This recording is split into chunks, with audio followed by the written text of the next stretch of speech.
Bismillahirrahmanirrahim. Assalamualaikum warahmatullahi wabarakatuh.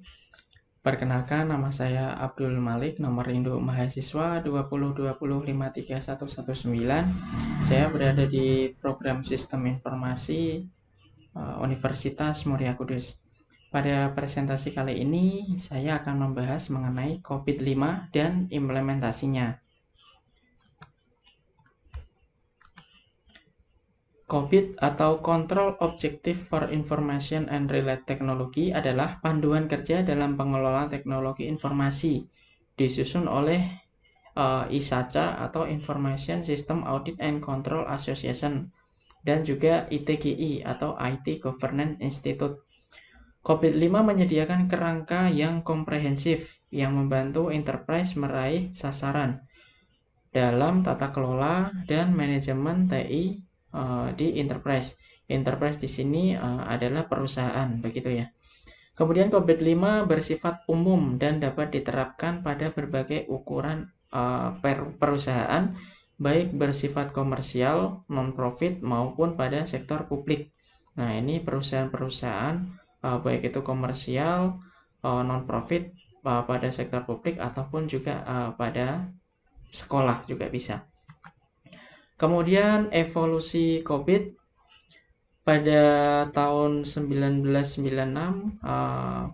masih pada tahap COVID-1, baru membahas mengenai audit. Kemudian pada tahun 98 baru muncul COVID-2 atau pengembangan COVID-2 yang membahas mengenai kontrol. Ya. Kemudian COVID ketiga pada tahun 2000 yang membahas mengenai manajemen. Kemudian pada tahun 2007 ya, COVID-4 yang membahas mengenai IT governance. Kemudian pada saat sekarang ini kita sudah membahas mengenai COVID-5 yang dimulai pada tahun 2012 mengenai governance of enterprise IT. Ya, di sini atau perusahaan dan juga pemerintahan yang bersifat teknologi informasi.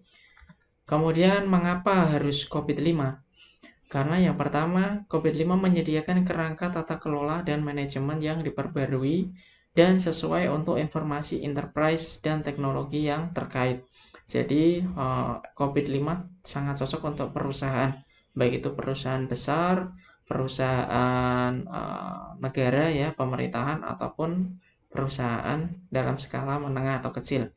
Kemudian mengintegrasikan seluruh kerangka dan panduan utama ISACA ya, serta selaras dengan kerangka dan standar utama lainnya. Jadi mengintegrasikan atau menyambungkan ya, atau menggabungkan seluruh kerangka dan juga panduan utamanya. Di sini ada berbagai macam sertifikat yang dapat diperoleh dari orang-orang yang bisa menguasai COVID-5 ya, yang sudah diakui oleh internasional. Jadi ada COSO ERM dan yang lain-lain, dan juga ada ITIL, kemudian ada ISO, ada TOGAF, dan juga lain-lain. Kemudian informasi merupakan sumber daya utama bagi setiap enterprise atau perusahaan.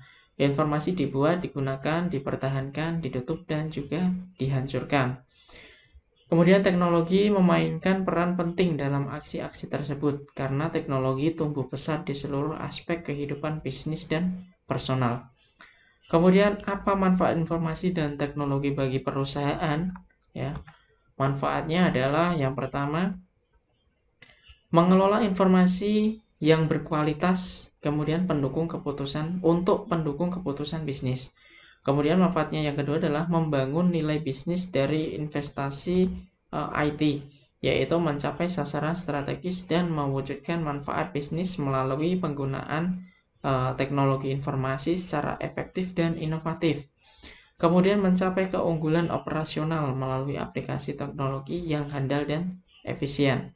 Kemudian mengelola risiko terkait teknologi informasi pada level yang dapat diterima. Ya, kemudian yang terakhir adalah mengoptimalkan biaya layanan TI. Karena pada COVID ini bisa mengoptimalkan biaya. Jadi biaya mana saja yang perlu dikeluarkan dan mana biaya yang bisa dipending seperti itu. Kemudian bagaimana realisasi manfaat tersebut untuk membentuk nilai bagi stakeholder. Stakeholder adalah di sini adalah masyarakat sekitar ya. Jadi nilainya yang bermanfaat bagi stakeholder adalah satu, untuk memenuhi kebutuhan masyarakat sekitar, terutama perusahaan dalam menerapkan tata kelola dan manajemen informasi dan juga aset teknologi informasi.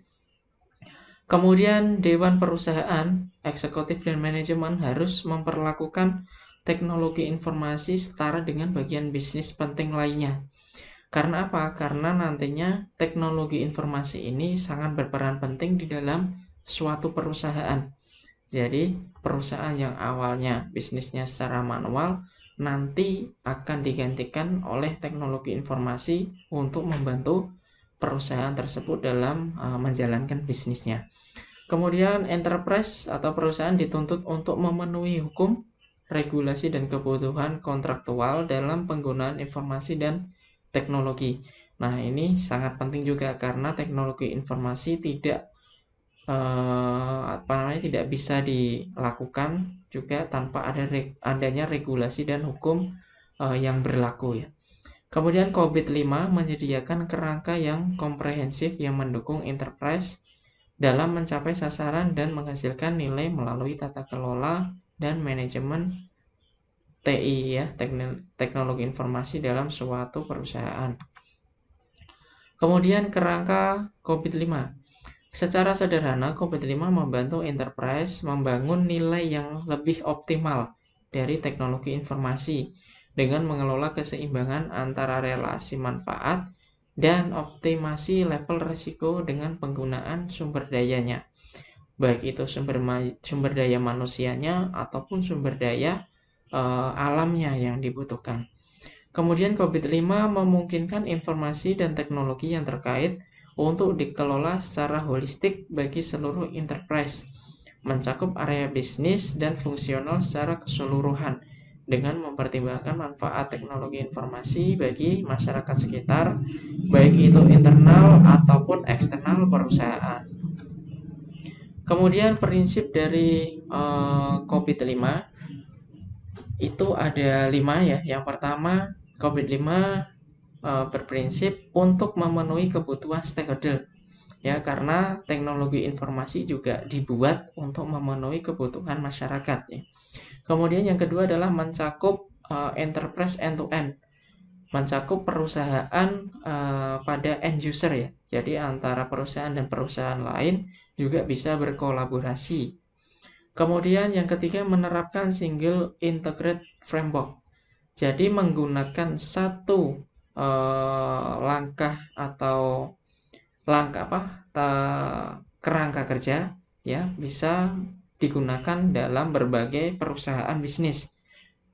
Kemudian yang keempat memungkinkan pendekatan holistik. Nah, ini yang dimaksud dalam mencakup enterprise end to end ini berdekatan atau saling melengkapi, karena nantinya bisa masing-masing perusahaan atau satu sama lain perusahaan bisa saling melakukan kerjasama. Kemudian yang kelima adalah memisahkan tata kelola dengan manajemen, karena di suatu perusahaan wajib dipisahkan, baik dari tata kelola, SOP, kemudian manajemennya harus dipisahkan. Kemudian penurunan sasaran. Nah, di sini pendorong stakeholder atau pendorong dari masyarakat sekitar, baik itu lingkungan, evolusi teknologi dan lain-lain, kemudian diturunkan ya menjadi kebutuhan stakeholdernya. Kebutuhannya apa?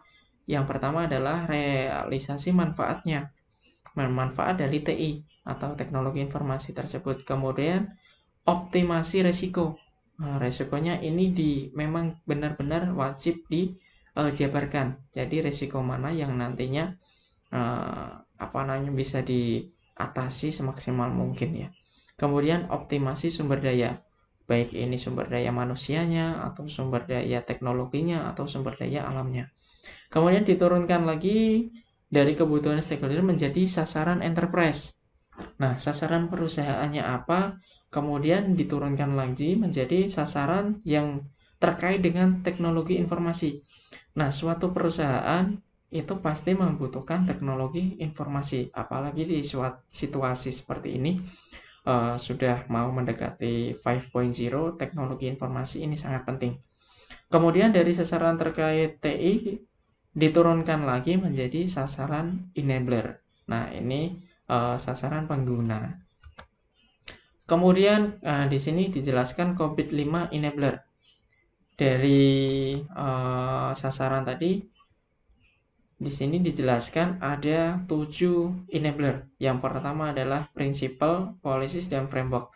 Jadi antara inisiasinya, kemudian pengamanan, dan juga frameworknya, kemudian menghasilkan apa? Menghasilkan proses. Kemudian juga menghasilkan organisasi dan juga struktur perusahaan. Kemudian menghasilkan lagi kultur, etnik, and behavior, atau di sini budaya kerja ya. Baik itu SOP-nya atau peraturan kerjanya nanti diatur di sini. Kemudian menghasilkan lagi suatu informasi yang digunakan dalam teknologi informasi. Kemudian menghasilkan yang keenam adalah service, infrastruktur, dan application. Nah, di sini nanti resource-nya adalah yang di sini nih. Kemudian yang ketujuh, people, skill, and kompetensi. Nah, di sini sumber daya SDM-nya wajib dipenuhi, baik dari skill-nya, kemudian kompetensinya harus sesuai dengan apa yang dikerjakan, seperti itu. Kemudian masing-masing enabler memerlukan input dari enabler lain dan menghasilkan output bagi enabler lain. Nah, di sini suatu proses akan menghasilkan apa? Kemudian informasi itu menghasilkan apa? Dan informasi itu diambil dari mana? Nah, ini adalah prinsip dari enabler yang dijelaskan. Kemudian yang selanjutnya adalah model referensi proses. Nah, di sini kebutuhan bisnis. Kebutuhan bisnis adalah yang paling utama. Misalkan ada kebutuhan bisnis handphone contohnya. Nah, kebutuhan bisnis handphone tersebut turun di tata kelola. Tata kelola di sini ada evaluasi, ada pengarahan, dan juga pengawasan. Yang pertama, kebutuhan bisnisnya ini dievaluasi dulu. Setelah dievaluasi, kemudian memberikan pengarahan. Pengarahannya ke siapa? Yang pertama adalah ke manajemen. Manajemen dari perencanaan, kemudian lanjut ke pembangunan, lanjut ke pelaksanaan, selanjutnya masuk ke pengawasan, kemudian lanjut lagi ke evaluasi untuk menghasilkan suatu kebutuhan bisnis tadi. Ya, dengan dimana nanti terdapat feedback manajemennya nanti yang dibutuhkan untuk evaluasi dari hasil kebutuhan bisnis atau hasil output kebutuhan bisnis tersebut.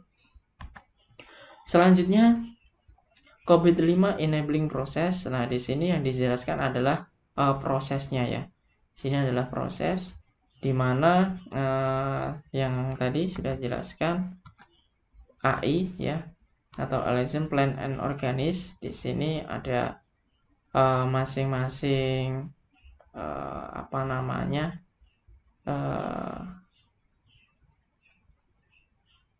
yang dibutuhkan ya. Contoh manage data management framework atau frameworknya, kemudian strateginya, kemudian memanage enterprise atau perusahaan tersebut. Nah, ini masuknya di AI, AO tadi. Kemudian masuk ke BI atau build, acquire, and implement. Di sini juga ada masing-masing komplemennya. Ya, komponennya ada manage program and project. Kemudian lanjut ke DS atau deliver service and support. Di sini ada proses-prosesnya. Kemudian yang terakhir itu monitor, evaluate, and assessment. Nah, di sini juga ada rinciannya seperti itu. Kemudian praktek dalam manajemen. Di sini ada manajemen praktis. Kemudian ada input, ada output, dan juga ada activities. Bisa dijabarkan di sini, misalkan di sini adalah tema yang diambil. Contohnya tema dalam perkuliahan ya, atau mahasiswa. Di sini inputnya apa? Di sini mungkin dari si A, deskripsinya adalah suatu pertanyaan. Ya, di sini outputnya adalah temuan hasil dari tema, kemudian ada suatu pertanyaan, maka di sini outputnya adalah hasil dari penelitian. Kemudian hasil dari penelitian, nah di sini adalah aktivitas untuk memperbaiki dari manajemen yang tidak sesuai tadi. Ya, seperti itu. Kemudian siklus implementasi COVID-5. Yang pertama adalah initiated program, atau menginisiasi atau membuat program, atau merencanakan program. Kemudian define problem and opportunities. Di sini adalah melakukan peninjauan ya, atau melakukan suatu analisa ya. Kemudian membuat roadmap ya, atau membuat alur dari programnya.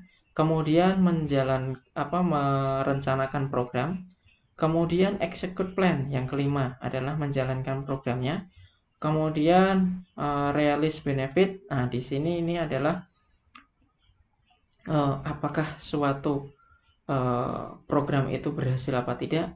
Kemudian selanjutnya akan dilaksanakan review effectiveness, atau evaluasi dan review dari programnya.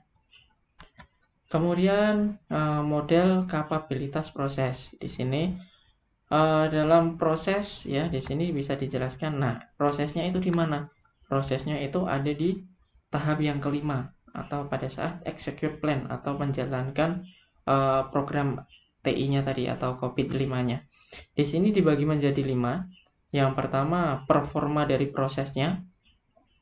Kemudian prosesnya itu di-manage seperti apa, diatur seperti apa sedemikian rupanya.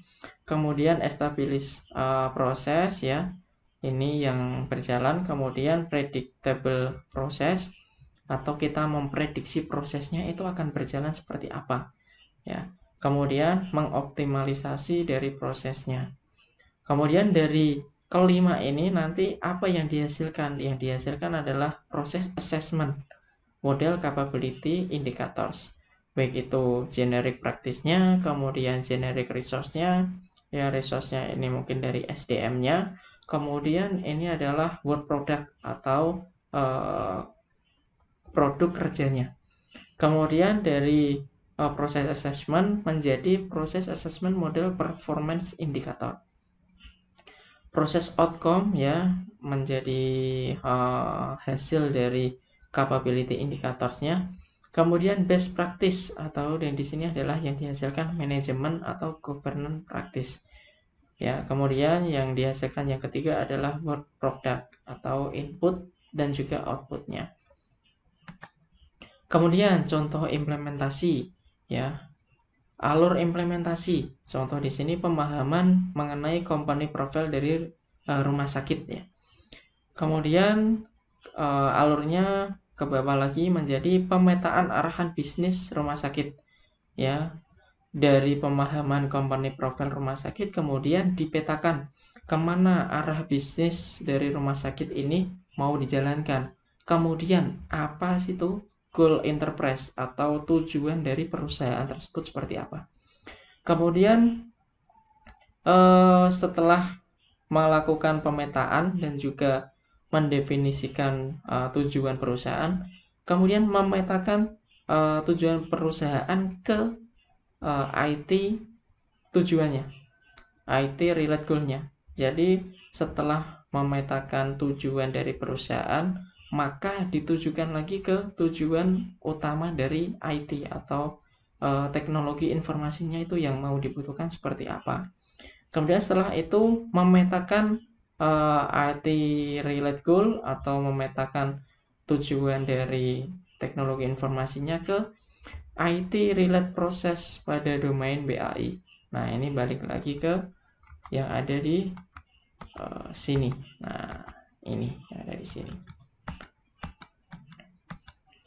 Nah, setelah melakukan proses IT-nya, kemudian baru diimplementasikan atau diinterpretasikan ke domain COVID-5. Setelah dari COVID-5, implementasinya yang dihasilkan adalah pengumpulan informasi. Pengumpulan informasinya baik dari berupa wawancara, kuesioner, monitoring, dan dokumentasi dari rumah sakit tersebut ya, atau perusahaan. Kemudian menghasilkan klasifikasi knowledge process atau pemahaman proses dan pengukuran capability levelnya. Setelah itu mengevaluasi gap capability level dan juga rekomendasi apa yang harus dikerjakan. Kemudian yang terakhir, feedback terhadap rekomendasi hasil audit. Nah, feedback ini adalah timbal balik atas hasil audit, apakah nanti yang akan direncanakan atau apa yang akan dilakukan, seperti itu. Kemudian proses bisnis dari rumah sakit tadi. Yang pertama mulai dari firm infrastruktur, meliputi sistem informasi rumah sakit, kemudian administrasi dan manajemen. Kemudian selanjutnya ada Human Resource Management. Nah, ini SDM-nya.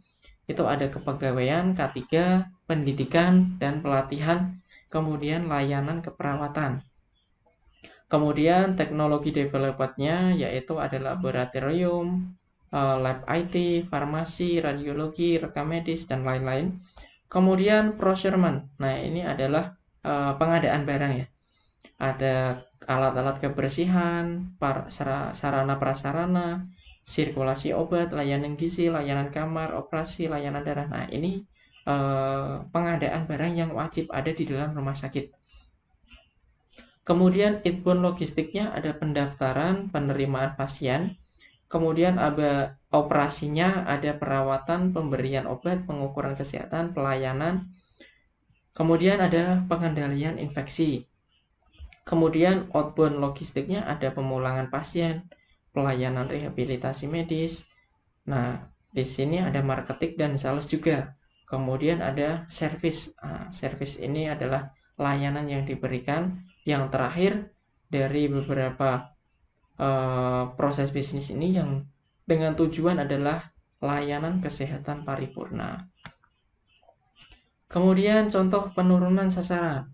Nah, dari stakeholder driver. Nah, ini di sini ada implementasi sistem informasi, kemudian penanganan EHR.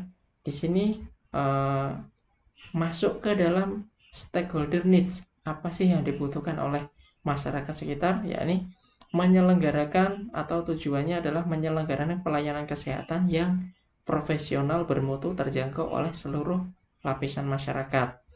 Kemudian selanjutnya penurunan lagi mengenai enterprise goal. Nah, setelah tujuan atau keinginan dari masyarakat sekitar ini terpenuhi, maka sesuailah dengan enterprise goal atau sesuai dengan tujuan dari perusahaan, yakni meningkatkan produktivitas operasional dan staf perusahaan. Kemudian pemetaan relasi sasaran interface ke sasaran TI terkait. Yang pertama adalah enterprise goal atau tujuan dari perusahaan. Kemudian diturunkan ke IT relate goal atau IT dari tujuan teknologi informasi atas perusahaan atau tujuan perusahaan yang sedang dijalankan. Nah, di sini bisa digambarkan di sini IT relate goal-nya di sini contoh sistem pendaftaran. Nah, siapa tujuannya untuk apa? Tujuannya adalah misalkan di sini enterprise goal-nya untuk meningkatkan pelayanan. Nah, itu nanti dari di sini komponen-komponennya atau tujuan teknologi informasinya di sini. Kemudian yang menggunakan itu siapa? Atau tujuan dari perusahaan itu siapa? Nah, ini nanti dicentang seperti itu. Begitupun seterusnya. Kemudian contoh penerapan EHR mendorong produktivitas operasional dan staf untuk mempercepat pelaporan statistik operasional rumah sakit, percepatan terhadap penerimaan pasien, serta percepatan produktivitas staf dalam menyediakan informasi kesehatan pasien. Nah, di sini tujuan utamanya adalah penggunaan aplikasi informasi dan solusi teknologi yang memadai. Kemudian tujuan yang kedua atau tujuan sekunderinya adalah realisasi manfaat dari investasi teknologi informasi dan portofolio layanan. Di sini sudah mulai masuk ke COVID ya. Kemudian di sini terdapat BA101 atau COVID. Tujuan COVID-nya manage program and project. Proses ini mengelola seluruh program dan proyek dari portofolio investasi melalui strategi enterprise dan jalur koordinasi, meliputi inisiasi, perencanaan, pengendalian, implementasi program dan proyek, serta penutupan melalui review pasca implementasi. Tujuannya apa? Dibuat suatu COVID ya, atau memetakan suatu bisnis ke dalam teknologi informasi, karena nantinya suatu teknologi informasi atau COVID ini itu biayanya sangat mahal. Jadi suatu perusahaan wajib membedakan mana biaya yang perlu dikeluarkan dan mana yang perlu ditunda atau dipending seperti itu. Nah, di sini mengelola program dan proyek, tujuannya deskripsinya. Proses ini mengelola seluruh program dan proyek dari portofolio investasi melalui strategi enterprise dan jalur koordinasi, meliputi inisiasi, perencanaan, pengendalian, implementasi program dan proyek, serta penutupan melalui review pasca implementasi. Dengan tujuannya adalah merealisasikan manfaat dan mengurangi risiko delay, biaya, dan penurunan nilai yang tidak diharapkan dengan meningkatkan komunikasi serta keterlibatan pengguna. Kemudian menjamin nilai dan kualitas hasil proyek, serta memaksimalkan kontribusi investasi dan portofolio layanan, di mana matriksnya adalah tingkat kepuasan stakeholder dalam lingkup program dan layanan yang berjalan. Kemudian jumlah insiden terkait TI yang tidak teridentifikasi di awal program.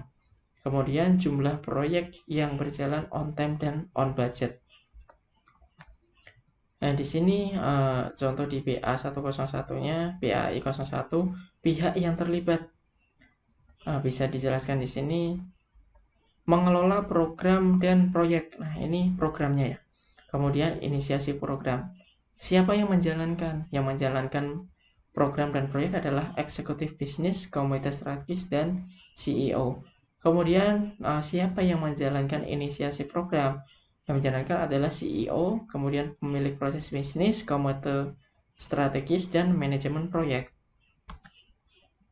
Kemudian analisis gap dan rekomendasi. Contohnya atau hasilnya, hasil pengukuran pada BAI 0103 yaitu Manage Stakeholder Engagement menunjukkan bahwa activity berada pada level predictable dengan mencapai skor 4,14, sedangkan secara realitinya banyak baru mencapai level performance dengan skor 1,3.